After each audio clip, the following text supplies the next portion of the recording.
Senhoras e senhores, meus amigos, meus seguidores, aqui Marta Serrati trazendo para vocês exclusivamente a palestra do Coronel Enio Gomes Fontinelli. O Coronel Enio Fontinelli foi diretor de Telecomunicações e Eletrônicas do Serviço Nacional de Informações, o SNI, no governo Sarney e no governo Figueiredo. Prestou serviços também na área de segurança eletrônica para o governo Fernando Collor e seguiu com sua empresa, prestando serviço para corporações. O Coronel Enio Fontinelli também é escritor compulsivo. Já está no 7º livro e 3 deles traduzidos em inglês. Eu tive a honra de receber como presente o livro Zona de Retaguarda e a Nova Ordem Mundial. E o Coronel Enio Fontinelli mora no Rio de Janeiro e me deu uma dedicatória muito carinhosa à minha querida e grande amiga Marta Serrati, com toda a minha admiração e carinho. 20 de março de 2016. Portanto, exclusivamente a palestra do Coronel Enio Gomes Fontinelli. Muito se discute no nosso mundo sobre política e sobre história. Muita gente diz: eu não gosto de política. Muita gente diz: para que serve a história? Na verdade, história e política são a mesma coisa. A diferença é o tempo. Porque nós estamos vivendo a política que será a história. E a história que hoje nós conhecemos, no tempo em que ocorreu, era política. Então, como eu sou já bastante velho, eu pude testemunhar a política do século XX, que no final virou história. Então, para que se ter uma ideia do que foi a história do século XX, basta dizer o seguinte: o século XX tem um divisor de águas na Segunda Guerra Mundial. O mundo era um até a Segunda Guerra Mundial e virou outro depois da Segunda Guerra Mundial. Antes, o mundo era pré-histórico, era tudo devagar, era tudo pacífico, entre aspas, mas era o homem na Idade da Pedra. A Segunda Guerra Mundial é que trouxe uma exponencial de desenvolvimento tecnológico que é responsável por tudo isso que a gente vive hoje. Hoje a gente fala, principalmente a juventude, fala em tudo que está à disposição: as comunicações, o computador, a internet, o carro com controle eletrônico, o satélite, a viagem à Lua, o telescópio Hubble. Mas não percebe que tudo isso decorreu das tecnologias utilizadas para a Segunda Guerra Mundial. Então, toda essa herança tecnológica que nós temos é uma herança da guerra. São boas? Sim, são maravilhosas. Eu hoje já não consigo vislumbrar como seria o mundo sem todos esses avanços, principalmente na medicina, mas eu tenho que reconhecer que a Segunda Guerra Mundial trouxe no bojo dessa tecnologia um fantasma terrível: a bomba nuclear. Não só a bomba e o veículo que a transporta, os mísseis intercontinentais. Então, aquela experiência de Hiroshima e Nagasaki mostrou ao mundo o terrível poder de destruição que tem uma bomba atômica. E ao final da Segunda Guerra Mundial, na mesma mesa de negociações em que estavam Stalin, o Roosevelt e o Truman, o mundo já estava sendo dividido entre duas novas superpotências que iam se degladiar no resto do século. De um lado a Rússia, do outro os Estados Unidos. Cada um se compôs com aliados, formando a OTAN e o Pacto de Varsóvia. Mas todos os dois sabiam que essa tecnologia que foi desenvolvida na Segunda Guerra Mundial precisava ser multiplicada e multiplicada e multiplicada para o objetivo de cada um dos dois, que era o domínio mundial. E essa multiplicação foi tão fantástica que, num determinado momento, a quantidade de bombas disponíveis e de mísseis capazes de lançá-la era tão grande da parte de um e de outro, que o período que a gente chamou de Guerra Fria, em que a paz mundial residia tão somente na certeza da retaliação. Se um atacasse o outro retaliaria. E isso era o pavor da humanidade, mas ao mesmo tempo era o fiador da paz. Foi disseminado por todos os cantos que a quantidade de armas disponíveis era capaz de destruir o planeta dezenas de vezes. Isso foi dito, foi repetido, 1000 vezes repetido. Só que não era verdade, era uma mentira.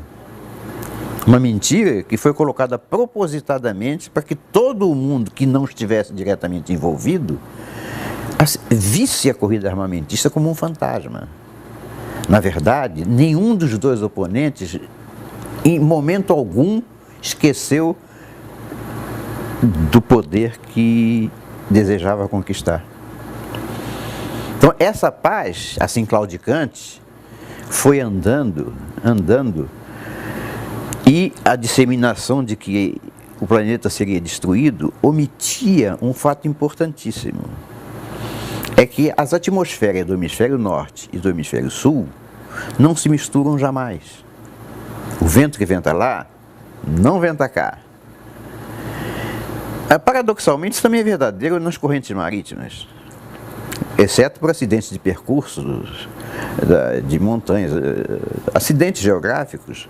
Os mares oceânicos do hemisfério sul são conduzidos pelas correntes marítimas para continuar no hemisfério sul. Então, nem sequer as águas dos dois hemisférios se misturam. Então, na possibilidade ou na eventualidade de uma guerra nuclear de um contra o outro, isso não significava a destruição do planeta. Significava simplesmente a destruição deles dois. E por conta disso, eles assinaram um tratado de paz, um tratado de contenção de pesquisas militares. Foi assinado um tratado que foi chamado de Tratado de Não Defesa.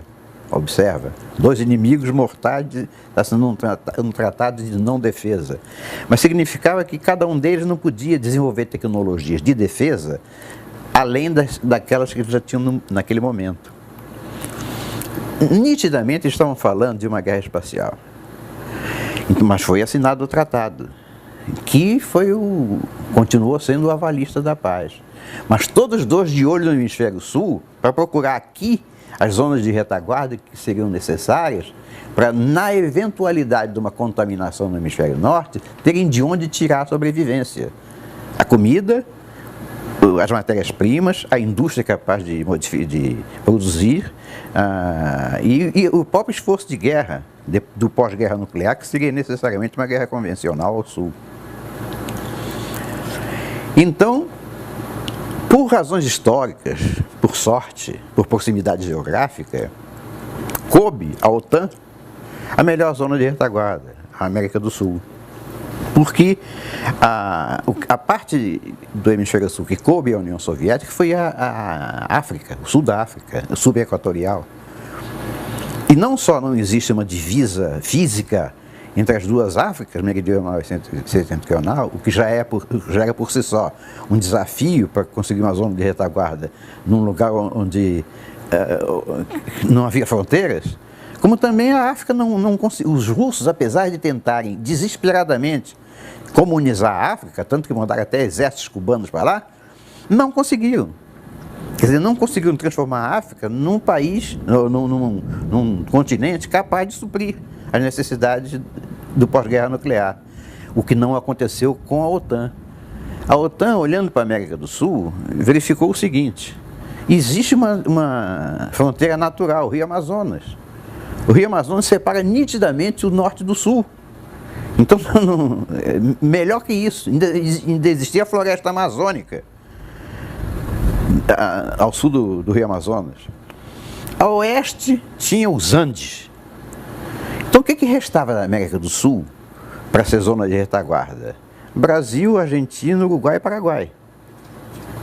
Só que trabalhar nesses 4 países para montar uma zona de retaguarda era muito mais complicado do que pegar logo o Brasil. Você conciliar todas as ações sobre o mesmo país era muito mais fácil. Então o Brasil foi eleito como zona de retaguarda do Bloco Ocidental para garantir a sobrevivência numa eventual guerra nuclear no hemisfério norte. Então vamos supor que isso seja verdadeiro.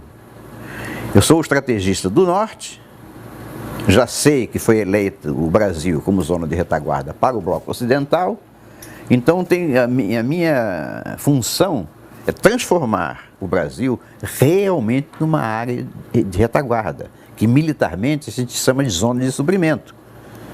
Ou seja, tem que ter tudo que é necessário para os exércitos em combate. E no caso particular, tudo que seria necessário para garantir a sobrevida dos habitantes do hemisfério norte, no caso particular da OTAN.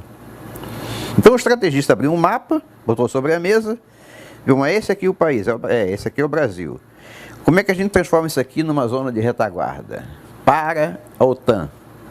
Bom, o Brasil, coincidentemente, tem a costa norte debruçada sobre o Atlântico Norte. A OTAN quer dizer a Organização do Tratado do Atlântico Norte. De um lado dos Estados Unidos, do outro lado da Europa. Aquilo era a zona em conteste da OTAN. Então, todos os suprimentos tinham que ser voltados para o Atlântico Norte. Mas, olhando para o mapa do Brasil, o estrategista chegou à conclusão que o Brasil era um país monotonamente litorâneo. O Brasil só sobrevivia casquinando o litoral. Por conta dos laços históricos, das nossas relações comerciais de Portugal e Inglaterra, todas debruçadas sobre o Atlântico, sobre o litoral leste. Mas o fato concreto é que quando o estrategista botou uma seta balizando um corredor de exportação, demandando o Atlântico Norte, ele viu uma seta inteiramente vazia. Então, claro, quando eu estou falando do estrategista, não estou falando de uma pessoa. Estou falando de dezenas, centenas de pessoas com o mesmo objetivo, trabalhando juntas com o mesmo objetivo. Para simplificar, vou continuar chamando de estrategista do norte. Ele olhou para o mapa, viu aquela seta vazia e disse: como é que a gente vai fazer essa seta se tornar uma zona de suprimento? Bom, primeiro eu tenho que vivificar essa seta. Eu tenho que trazer a população brasileira, que está no litoral, para o interior. Como é que a gente pode fazer isso? Vamos trabalhar de uma forma sutil. A gente não pode invadir o Brasil e colocar ordem na política do Brasil. Nós temos que fazer isso de uma forma sutil. O que existe no Brasil para vivificar essa região, já como políticas necessárias, mas nunca conseguidas por falta de recursos? Bom, para começar, a interiorização da capital do Brasil, Brasília, está na Constituição brasileira desde 1904. Então, vamos concretizar, está aí, bota a capital do Brasil lá no centro do país, lá em Goiás. Aí toda a malha rodoviária nacional vai convergir para a capital. Então é isso, bota aí, Brasília. Bom, então isso já está na Constituição, já. Então vamos dar um jeito de concretizar. Apareceu Juscelino Kubitschek, um candidato a presidente, que dizem folcloricamente que num discurso na campanha eleitoral, no palanque, um eleitor lá virou para ele e gritou da plateia: doutor Juscelino, o senhor vai construir Brasília? E ele impulsivamente disse: vou. Se comprometeu, a imprensa publicou.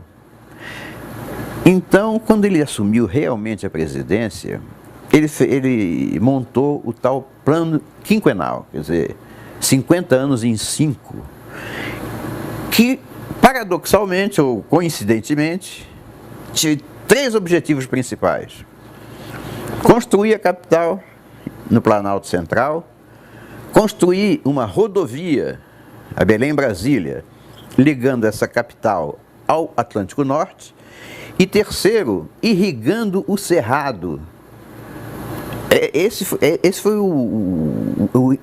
Essa foi a base dos 50 anos em 5. E o estrategista do Norte seguramente deu uma forcinha para que ele colocasse isso no plano quinquenal. Por quê? Só como exemplo, para Brasília, para a construção de Brasília, quem construiu Brasília foram os bancos americanos. Foi capital de empréstimo, não foi capital de risco, foi capital de empréstimo. Quem irrigou o Cerrado foi o Japão. Milhões de dólares foram gastos no projeto do Juscelino de irrigação do Cerrado, de modo que, de repente, o Cerrado se tornou o maior produtor de soja, eu acho, que do mundo. Não era. Era um tremendo deserto. Então, ó, a estratégia do Norte facilitava os projetos que diziam respeito ao projeto do corredor de exportação, dificultava aqueles que não diziam respeito a esse projeto, como por exemplo a BR-364, que previa a ligação do Brasil com o Atlântico, com o Pacífico, através do Peru, no mesmo lugarzinho onde a China agora quer colocar a ferrovia. Quer dizer, um corredor de exportação voltado para o Pacífico. E capital para isso cortado. Ninguém conseguiu construir a BR-364. Essa foi a forma de fazer.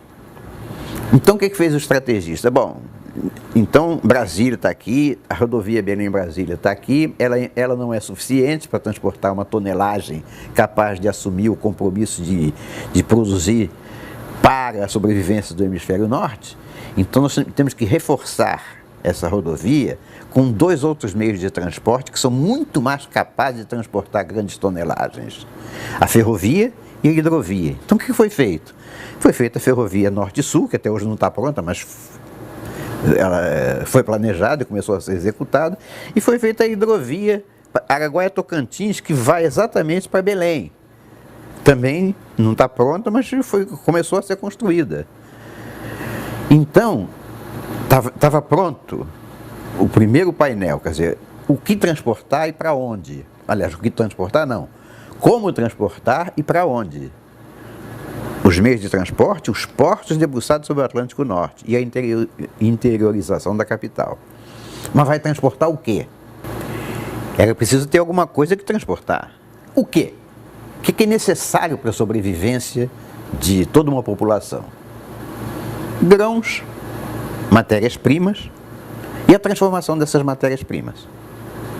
Porque, presumivelmente, numa guerra nuclear ao norte, nem sequer as fábricas estariam em condições de produzir. Então, o estrategista olhou, onde é que tem grãos no Brasil? Bom, tem aqui já Minas Gerais e Goiás, são zonas que tradicionalmente são produtoras de grãos, mas é pouco, temos que reforçar. Daí vem o projeto de irrigação do Cerrado, que o Juscelino implementou nos 50 anos em 5, que foi financiado pelo Japão. Bom, e minerais? Bom, minerais, o Brasil é rico em minerais, tanto que o estado se chama Estado de Minas Gerais, porque lá tem muito minério. Goiás também, os bandeirantes foram descobrir minérios em Goiás. Tá bem, mas vamos aumentar essa capacidade, vamos botar mais minério aí, porque a necessidade vai ser muito grande. Então a gente precisa descobrir alguma outra coisa nesse corredor. Não tem nada aí no corredor que a gente possa utilizar como fonte de minerais. Aí descobriram Carajás. Carajás decorreu desse processo, porque Carajás sozinha produz 10 vezes mais que a soma de Minas Gerais e Goiás juntos. E foi um resultado deste projeto muito depois da imaginação dele. E com Carajás veio a necessidade de energia. Então fizeram Tucuruí e fizeram a ferrovia de Carajás até São Luís. E essa ferrovia, que foi feita pela Vale do Rio Doce, de Carajás até o Porto de São Luís, ela se entronca exatamente com a ferrovia Norte-Sul, que sai de Açailândia, perto de Brasília, e vai pegar a Carajás lá no norte, para acabar no Porto de São Luís. Tudo coincidência. Mas, então pronto, então já temos minérios, já temos grãos, tá legal. Tudo isso vai ter que ser financiado. Financiado como? Capital de risco ou capital de empréstimo? Não, capital de risco não dá. Que vai ser muito difícil a gente conseguir investidores para investir aqui, acolá, tudo de forma coordenada. Como o Brasil sabe quais são as suas próprias necessidades, basta dar dinheiro ao Brasil que ele vai desenvolver o que a gente quer. Que dinheiro? Empréstimo. Porque dando capital de empréstimo, ele tem que produzir para poder pagar o empréstimo. E o plano é feito centralizadamente pelo governo. Então, quando você fala em hidrovia Araguaia-Tocantins, o camarada que vai bolar a hidrovia já sabe que tem que transportar grãos. Grãos da onde? Do Cerrado. E o cara de Carajás, ele tem que saber que ele vai pegar a ferrovia e vai para o Porto de São Luís. Isso não pode ser capital particular em tudo quanto é lugar, capital de risco. Tem que ser capital de empréstimo ao governo e o governo planejadamente organizar tudo isso. Exatamente assim que foi feito. Muito bem. Então tá bem, já temos o transporte, já temos os portos, já temos grãos, minérios, e a indústria de transformação? Bom, isso não tem o que mexer, não dá para mexer. A locomotiva industrial do país é São Paulo. Então não adianta querer botar em outro lugar. São Paulo está na seta, está no meio do corredor, está bem aqui no meridiano de Paranaguá. Então a gente só precisa reforçar as indústrias de São Paulo. Ver, primeiro, se lá tem todas as indústrias que a gente precisa. Se tiver, a gente tem que aplicar recursos, tecnologia para eles se desenvolverem mais, até porque a capacidade ociosa do Brasil é grande. Se não tiver essa indústria, a gente desenvolve. Então vamos botar São Paulo, indústrias, portanto transformação. Mas tem um problema. Qual é o problema? O problema é que essa zona de retaguarda, que os russos não terão, vai ser alvo de disputa, né? Então, há uma guerra nuclear lá no norte e os russos vão sair desesperadamente procurando comida e matéria-prima também. Então, o que é preciso para essa zona de retaguarda? Defesa. É preciso um plano de defesa da zona de retaguarda. Defesa como? Defesa por terra, mar e ar. Vamos falar de defesa aérea. Bom, defesa aérea é o seguinte: não se pode esperar que o Brasil tenha aviões a jato para confrontar um MiG russo, nem que os pilotos brasileiros tenham adestramento suficiente para confrontar um piloto russo. Então, quem vai defender o Brasil é a aviação da OTAN. No dia seguinte ao bombardeamento do norte, todos os porta-aviões da OTAN, aviões, tudo quanto é base, vêm para o Brasil. Vão invadir o Brasil mesmo, transformar o Brasil em zona militar. Então o avião e o piloto são da OTAN? São. Então está pronto. Não está pronto. Porque não se faz defesa aérea sem controle de tráfego. É preciso ter um sistema de controle de tráfego aéreo. Porque o sistema de controle de tráfego aéreo, aqueles radares que plotam os aviões, ele é fundamental para a aviação comercial. Como o Brasil vai crescer com tudo isso, ele vai querer um sistema de controle aéreo para grandes aeroportos, porque o Brasil vai se desenvolver. Sim, mas isso não adianta um sistema de controle aéreo civil para a defesa militar. Não, mas no Brasil tem uma estranha coincidência. É que quem comanda os dois processos é o Ministério da Aeronáutica. O Ministério da Aeronáutica tem a cargo de si a defesa aérea e a aviação civil. Então, quando a gente der recurso para fazer a defesa civil, o controle aéreo, os militares brasileiros não vão perder a chance de fazer o controle de defesa aéreo junto, porque os equipamentos são os mesmos. O que muda é o software. Então, vamos dar dinheiro. Quando deram dinheiro ao Brasil, deram dinheiro e aqui apareceu um negócio chamado SINDACTA. Sistema de controle e defesa aérea. Com bases em Brasília, Recife, Curitiba e Manaus. Essas 4 bases são capazes de monitorar todo o espaço aéreo brasileiro e mais de lambuja todo o espaço aéreo da América do Sul. E os militares no poder, os militares com recursos, vão fazer a defesa aérea. Ah, então tá, então Sindacta está ótimo. E naval? E defesa naval? Bom, eu não tenho dúvida que a esquadra americana, ou a esquadra da OTAN, vai estar aqui nas nossas costas policiando, depois da guerra. Bom, então eles têm navios, têm marinheiros, têm tecnologia, tem tudo. Então está pronto. Não está pronto, não. Porque navio também fura pneu. É preciso ter uma base de recuperação dos navios, de reparos, de suprimentos. Puxa, isso o Brasil não tem. Aí, de repente, como um passe de mágica, o Brasil, por conta da substituição de importações, porque ele começou a exportar muita coisa e tinha o problema do petróleo, que a gente tinha que importar muito, o Brasil chegou à conclusão que estava gastando muito dinheiro, que ele devia muito, tinha que pagar juros da dívida, e devia muito com a conta petróleo, que o preço do petróleo subiu muito nessa época, propositadamente. Mas então, o Brasil chegou à seguinte conclusão: nós não podemos mais alugar bandeiras estrangeiras para transportar os produtos nacionais. Nós temos que ter uma indústria naval no país. E foi aí que nasceu o projeto dos superpetroleiros da Petrobras, que vinham com petróleo e voltavam com grãos.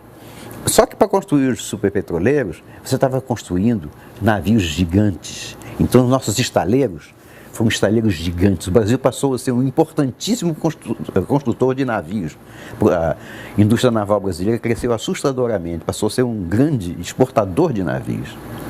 Ah, então, com esses estaleiros, então está resolvido o problema? Está resolvido o problema, porque na hora de usar o estaleiro, quem vai usar são os americanos.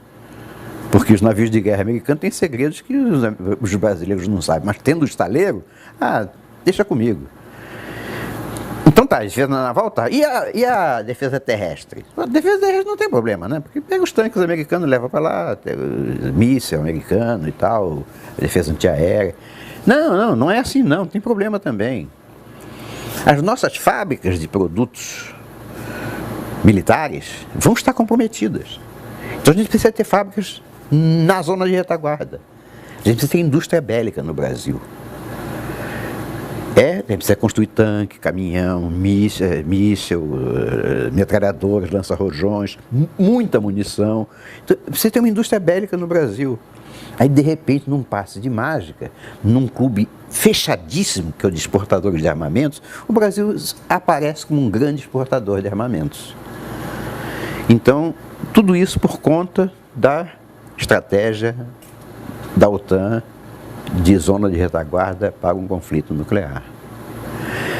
Bom, terminou? Não terminou não. Não terminou não, porque apesar da nossa fronteira norte estar acima do Equador, não faltarão oportunidades de os inimigos tentarem penetrar, já que não vão poder penetrar pelo Atlântico Sul, que vai estar fortemente defendido pela esquadra americana e da OTAN, vão tentar se infiltrar pelo norte, via Amazônia. Pode ser, mas a gente também não precisa colocar um exército lá de prontidão, né? Não. Os meios tecnológicos de que dispõe um sistema militar hoje não depende da presença física, depende apenas do alerta a tempo útil. Então, como a floresta amazônica é um obstáculo terrível já normalmente, o inimigo que tentar se infiltrar por lá vai levar vários dias para chegar até o ponto de invadir a zona de retaguarda. A gente só precisa ter um cordão de alerta, um sinalzinho de alerta. Sinalzinho. E o que tem lá? Não tem nada, rapaz. Ih, rapaz, lá só tem índio. Então vamos fazer o seguinte, vamos fazer um projeto, Calha Norte, em que o exército é colocado em toda a fronteira norte até o Acre. Só pelotões, só para dar o alerta. Não é para se defender nada, porque eles não vão ter condições de defender, mas para dar o alerta. Atenção, estão invadindo aqui. Aí sim, a aviação da OTAN sai daqui, os navios da OTAN vão entrar por dentro do Rio Amazonas, mas o cordão de alerta foi feito de duas maneiras: Projeto Calha Norte do Exército e CIVAM da Aeronáutica, Vigilância da Amazônia. Era isso que precisa? É isso que precisa. Então vamos à obra, vamos botar. Então, pronto o planejamento, era só executar. E tudo isso foi feito. Os portos, a rodovia, Brasília, Cerrado, indústrias em São Paulo, defesa, tudo isso foi feito. Exceto duas coisas: a hidrovia que não ficou pronta e a ferrovia Norte-Sul que não ficou pronta. Mas o Brasil, de repente, em 20 anos, que é de 60 a 80, teve uma explosão de desenvolvimento. O Brasil saiu da 46ª posição para a 8ª potência mundial, por conta deste projeto. A tal ponto, isso ficou tão dramaticamente exposto, que eu imagino a reação do estrategista da OTAN e do estrategista do Pacto de Varsóvia. O da OTAN se regozijando por ter transformado o Brasil efetivamente numa zona de retaguarda, faltando alguns poucos detalhes. E a União Soviética, achando que eles não conseguiram nada e que a OTAN estava muito mais adiantada do que eles. E aí aconteceu um fato absolutamente atípico e que é realmente a coisa mais importante que aconteceu na segunda metade do século e que passou despercebido por quase todos nós. O presidente Ronald Reagan foi para a televisão americana em 1983 e declarou para o povo americano que estava iniciando o projeto de Guerra nas Estrelas. Iniciando um projeto que, na verdade, era o IDE, Iniciativa de Defesa Estratégica, que o senador Ted Kennedy é que apelidou de Star Wars. Mas o presidente americano foi para a televisão dizer isso. E no dia seguinte, entrou no Congresso americano com um pedido de 5 bilhões de dólares imediatamente aceito para investimento neste projeto, que eram várias camadas de interceptação de mísseis inimigos. Quando o Reagan disse isso, e quando o Congresso americano imediatamente permitiu a alocação de 5 bilhões de dólares, os russos botaram a mão na cabeça. Meu Deus do céu! A paz mundial reside na capacidade de retaliação. Se a gente não puder retaliar, acabou, eles vão bombardear a gente. Então, aí apareceu a história, eles lá no Kremlin, né, discutindo. Os belicistas, bom, então não espere esse projeto, ataca logo, vamos atacar logo, que aí tá pau a pau, eles e nós. Aí o outro, que é mais sensato, disse: espera aí, se a gente atacar logo, se houver isso tudo, eles têm zona de retaguarda e a gente não tem. E como é que fica? Eles sobrevivem, a gente não sobrevive. Então o presidente russo do Kremlin, o chefe supremo do Kremlin, se chamava Mikhail Gorbachev, ele saiu com um dever de casa. O dever de casa é acabar com o projeto Star Wars americano. Então eles imaginaram que para fazer isso teriam que acabar com o comunismo. Pelo menos demonstrar a intenção de acabar. Daí nasce a perestroika e a glasnost. Ainda sob uma aura de abertura e transparência, mas sem perder o vínculo inicial com o comunismo. Acontece que quando mexeram numa perninha do comunismo na União Soviética, desmoronou o resto. Não houve força capaz, a partir da perestroika, não houve força capaz de manter a coesão da União Soviética. Eu não vou falar muito sobre isso, porque demanda aí várias horas. Se vocês prestarem atenção, vão ver que com a perestroika, a União Soviética se esfacelou em 15 países independentes e sobrou muito pouco para eles. E mesmo assim sobrou um regime que teoricamente teria que ser democrático. E assim é que nasceu a perestroika, que realmente conseguiu que o Congresso americano, que a opinião pública mundial achasse que a Guerra Fria tinha terminado, que o comunismo não era mais uma ameaça, E essa opinião pública mundial influiu na opinião pública americana, que influiu no Congresso americano, que retirou 3 bilhões das verbas do Star Wars. A partir daí, o Gorbachev saiu pelo mundo fazendo propaganda da perestroika. Então, o que aconteceu naquele dia foi uma derrota militar. Quer dizer, a perestroika, claro, nós, não foram resultados do desejo soviético de atender as necessidades da população. Foi uma derrota militar imposta pela OTAN, que tinha uma cereja do bolo no bolso do colete, o Brasil. Só porque a OTAN tinha o Brasil é que a União Soviética caiu. Agora, olha bem, por que os americanos, que a partir dali passaram a ser a única potência mundial militar do planeta, não pegou o Brasil, colocou no colo e saiu embalando para nunca mais perder? Porque apareceu um outro detalhe importantíssimo. Quando a União Soviética caiu, apareceram centenas de milionários russos, bilionários russos. Não era possível existir bilionário no regime comunista. Como era possível isso? Como foi possível aparecer bilionário russo? É porque a cúpula comunista, a nomenclatura, se associava aos capitalistas russos que faziam o mercado negro, e os dois conduziam todas as finanças do país, embora o regime político fosse totalitário para oprimir a população. Aí teve gente nos Estados Unidos que botou a mão na cabeça e disse, mas poxa, foi isso? Quer dizer que tinha um capitalismo lá na União Soviética? Claro que tinha, rapaz. No dia seguinte da perestroika aparece um cara que é dono do poço de petróleo? Como é que pode? Então, os magnatas americanos do Clube de Bilderberg chegam à seguinte conclusão. Mas vem cá, nós estamos aqui dando uma de otários. Porque se o capitalismo existia no comunismo e mandava, portanto mandava que continuou mandando depois que o muro de Berlim caiu, então nós estamos dando uma de otário. O bom mesmo é um regime totalitário, onde o capitalismo seja oculto. Porque aí, sim, a gente domina o dinheiro, mas não tem que concorrer com ninguém. Não tem negócio de oferta e procura, não paga imposto. Tudo é estatal, não paga imposto. É mesmo, né? Então, peraí, acho que o melhor regime é o regime comunista sob um capitalismo submerso. Tá bem, tá. Mas vem cá, como é que a gente vai fazer isso? A gente junta com eles. Junta com eles? Rapaz, já existem projetos de dominação mundial que até hoje não foram materializados por falta exatamente de oportunidade. Agora nós temos com a oportunidade na mão.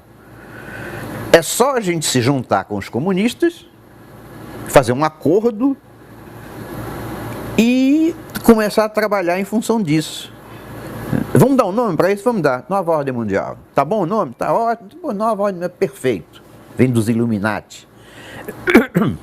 Então, a Nova Ordem Mundial foi um acordo entre os magnatas americanos, pertencentes ao Clube de Bilderberg. Se quiser que eu amplie um pouco mais, sai dos americanos, passa para a Europa e para o Japão, a trilateral. Então foi um acordo entre os magnatas e os comunistas, principalmente da Rússia, para um projeto de dominação mundial. Então aí são outros estrategistas. Bom, agora vamos começar a trabalhar no sentido de dominar o mundo. Só que o mundo é muito diverso. Tem cabeça para tudo quanto é lado, pensamento para tudo quanto é lado, filosofia para tudo quanto é lado. A gente precisa unificar isso. Unificar é importante. Tem religião para cachorro por aí? Não, a gente tem que unificar isso. Religião também precisa unificar, tem razão. Como é que a gente vai fazer isso? Vamos fazer o seguinte. A gente precisa montar uma cúpula que estabeleça uma constituição nossa, escondida, secreta, que construa um projeto de materialização desse domínio mundial. Tá bem. A gente vai ter que criar um organismo para isso. De repente não. Por que não usa a ONU? Nós não temos dinheiro? É só botar na ONU quem a gente quer.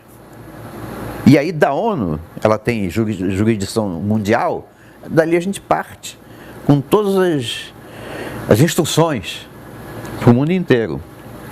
Então, a ONU foi toda aparelhada para cumprir um projeto. E o interessante é que projetos nasceram da ONU a partir dessa determinação e desse patrulhamento, vamos chamar assim. Para começar, olha bem, para começar, eles criaram uma coisa chamada a Carta da Terra, que é a Constituição da Nova Ordem Mundial. Incrível como pareça, a Carta da Terra foi a junção de dois organismos. O organismo comandado pelo Gorbachev e o do Maurice Strong, que era o secretário-geral da ONU. O Rockefeller, por exemplo, foi e é um dos defensores da Carta da Terra. Leonardo Boff é outro, para ver a diversidade de personalidades que estão alinhadas aí no mesmo barco. Como é que você pode acreditar na junção de ideias entre o Frei Leonardo Boff e o Rockefeller? Mas tudo bem, eles assinaram a Carta da Terra. Essa Carta da Terra, ela, como disse o Rockefeller, ela ia substituir os 10 mandamentos. Começa aí a história da perseguição aos cristãos.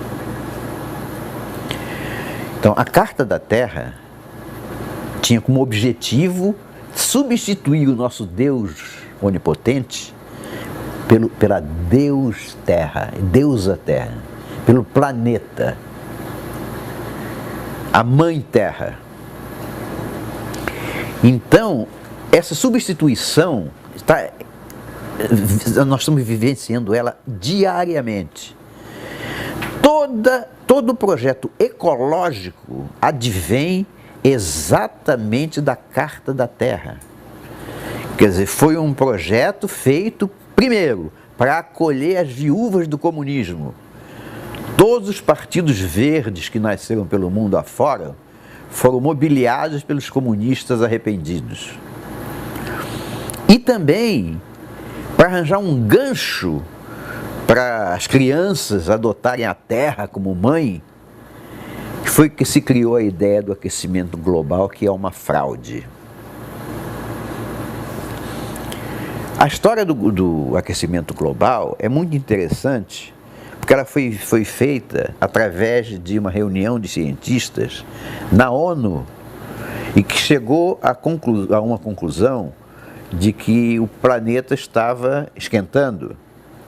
Então é chamado de aquecimento global. Poucos meses depois, houve uma segunda reunião de cientistas, e desta vez, num número muito grande, 650 cientistas, no Senado americano, que chegaram à conclusão que os dados que constavam daquela teoria do aquecimento global eram falsos, tinham sido manipulados.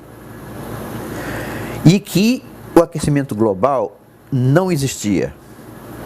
Que o mundo, ciclicamente, ao longo de toda a história, tinha variado a sua temperatura sem nenhuma interferência humana.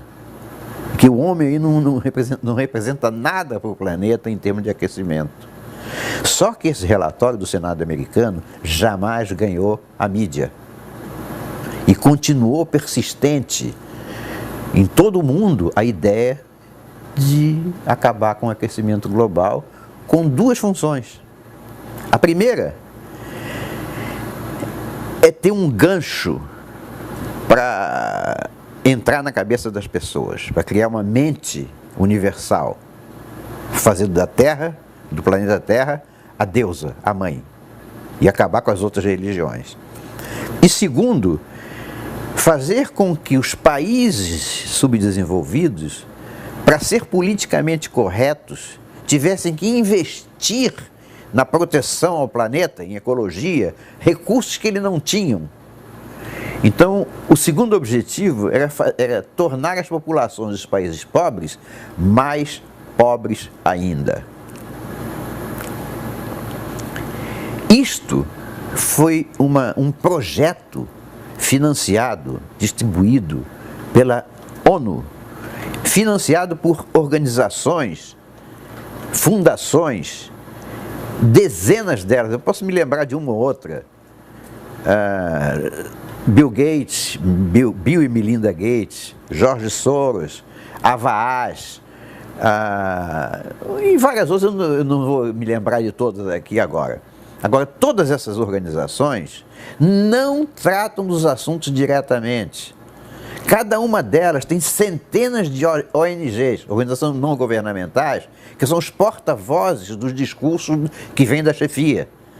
Então, se a gente prestar atenção, se a gente for verificar, existem milhares de ONG espalhadas pelo mundo inteiro, obedecendo a um comando único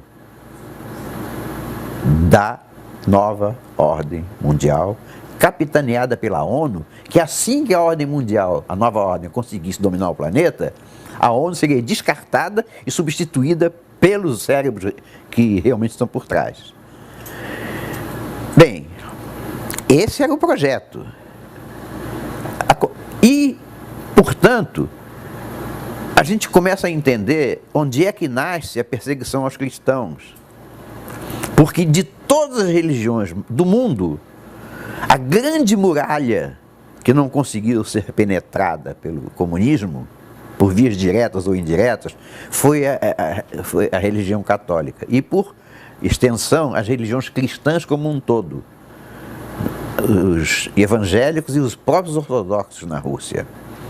Então, existe uma muralha, uma barreira que não foi conseguido, que os comunistas não conseguiram romper, mas tentaram terrivelmente, principalmente nos Estados Unidos, porque o objetivo é destruir a sociedade judaico-cristã. Estamos falando dos Estados Unidos e Israel. Então, principalmente nos Estados Unidos, apareceu um movimento para comunizar os Estados Unidos. Só que também lá eles esbarraram nos cristãos, como aqui esbarraram nos cristãos. Aí, essa resistência que os cristãos impuseram, retardaram demais o processo e tornaram algumas coisas que antes não eram óbvias, tornaram essas coisas óbvias. A primeira delas foi tentar identificar quais eram as forças no mundo que se degladiavam pelo poder mundial. Isso é a nova ordem mundial pensando. Quais são as forças que querem o poder total do planeta? São três. Nós, quer dizer, a nova ordem mundial. Não vamos esquecer dos comunistas, a gente é aliado com eles, mas... E o Islã. São os três projetos de dominação mundial. O Islã foi necessário e tolerado à época por causa do inimigo comum, o cristianismo.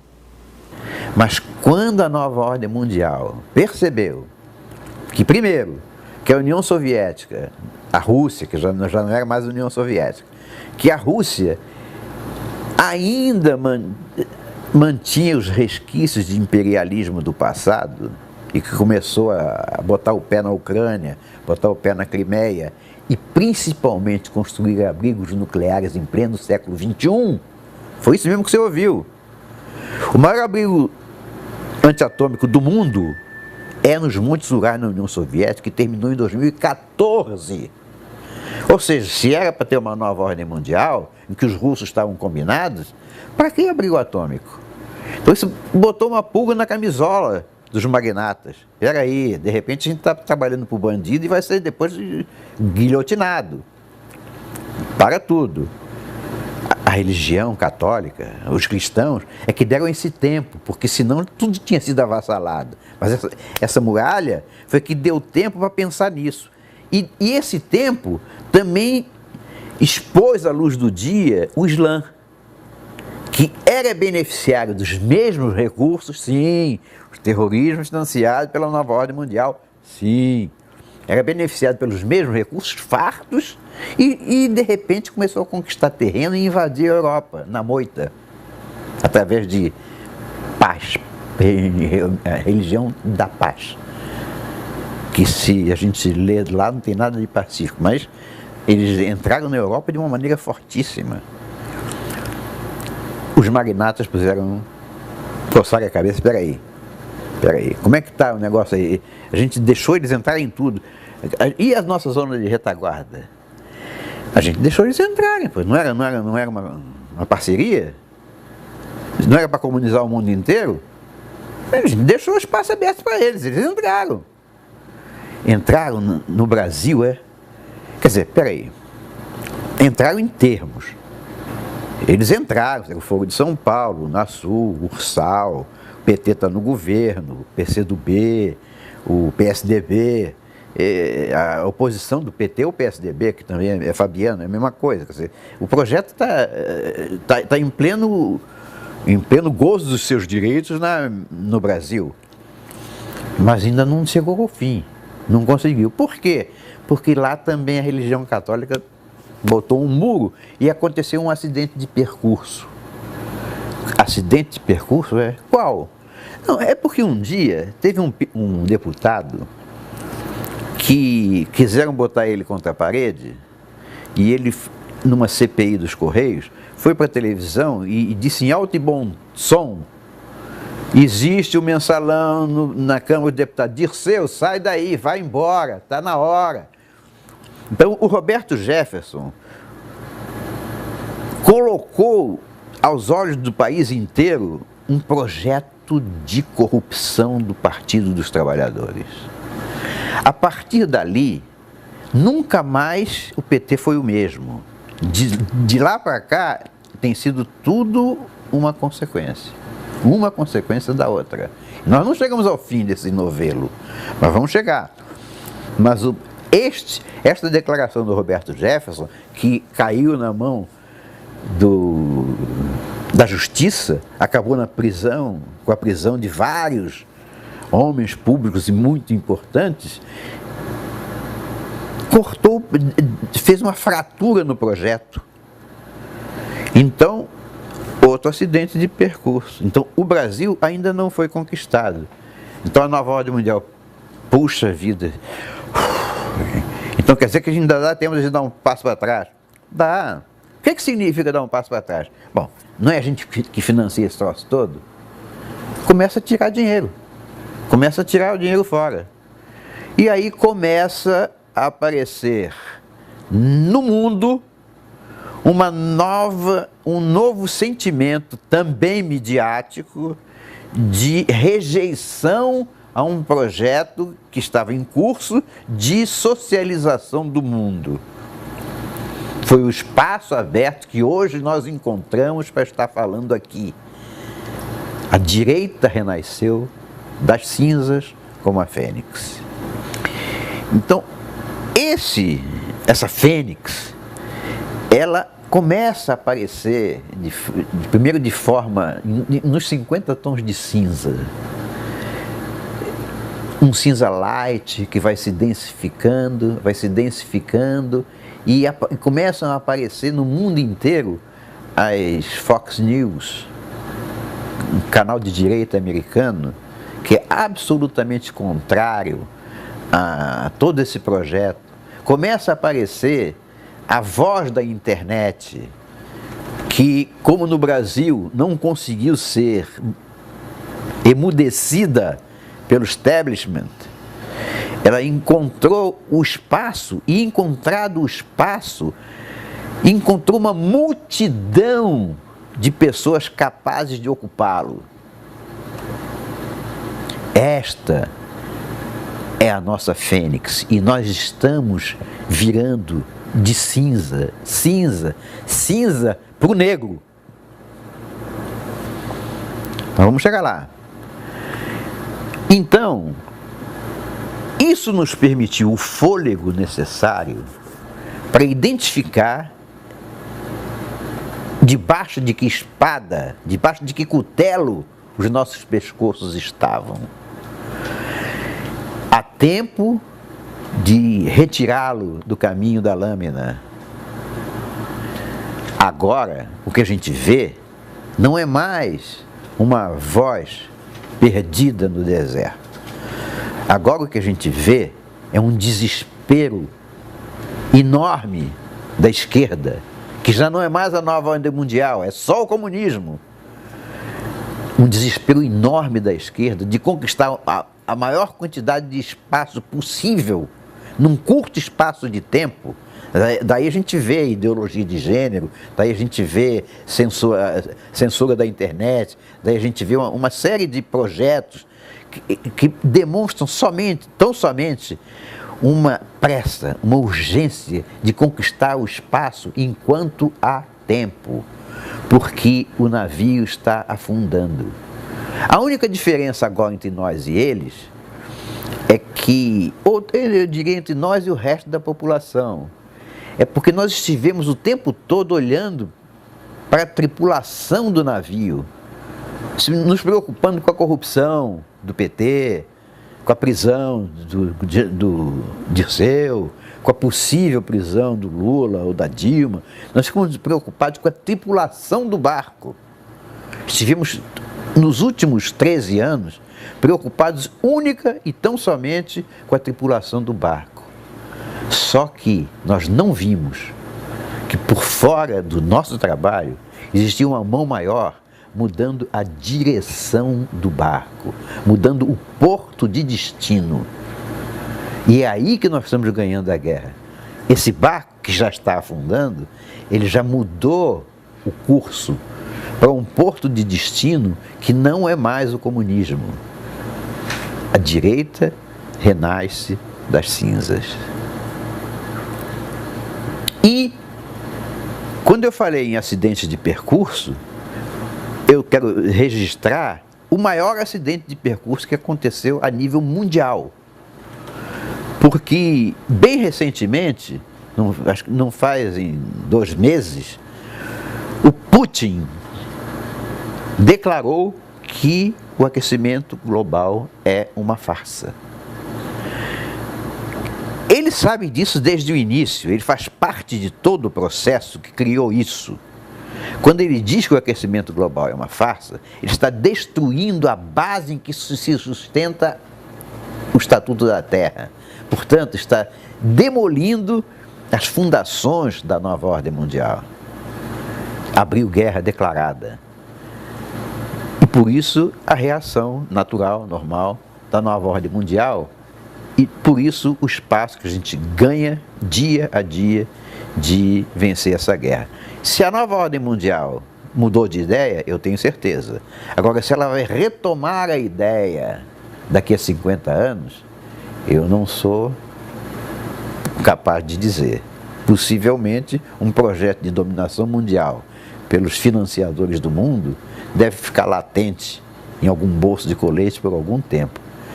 Mas enquanto eu viver, não vai mais acontecer. Até a próxima.